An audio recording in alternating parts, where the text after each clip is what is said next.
Hi, I'm Cheri. Are casseroles too old school for you? Or have you discovered the joy of cooking once and getting several meals from your efforts? I've been experimenting with many types of casseroles, everything from a chicken bake to a hamburger shepherd's pie. Just add a side salad and you have a complete meal. This recipe is based on the Pioneer Woman, but it has many substitutes for being gluten-free and dairy-free. Plus, I do my special take on rotisserie chicken by giving it a little yellow curry paste before adding it to the recipe. Let's go! Cube the ham and chicken to same size pieces. Place the ham into the microwave on a paper towel and cook for 3 minutes. This will remove water from the ham. Combine a tablespoon each of dairy-free butter and yellow curry paste in a saucepan. When it's melted, add the cooked chicken cubes. Coat the chicken with the curry. It only takes a few seconds.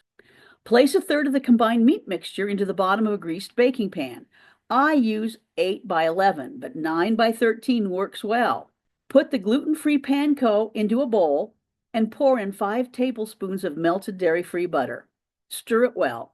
Combine the dairy-free cheeses together in a different bowl. Add a tablespoon of dairy-free butter in a sauté pan, add the gluten-free flour, and whisk out any lumps. Cook for 3 minutes. Add Cheri's HazelCream, chicken broth, Dijon mustard, and cayenne. Salt and pepper to taste. Turn the heat to low and add 1 cup of the cheese mixture. Whisk until melted. Layer a quarter of the cheese over the meat in the pan.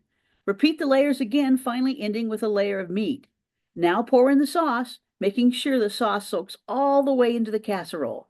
Use a fork to make some holes for the cheesy goodness. Bake in a preheated oven at 350. Time will depend on the size of your baking dish, anywhere from 25 to 40 minutes. Check on it often. The top will be browned and bubbly. Remove it from the oven and let it sit for a few minutes. This is when you have time to make your salad. This casserole will feed many, so it's time to let them enjoy your efforts.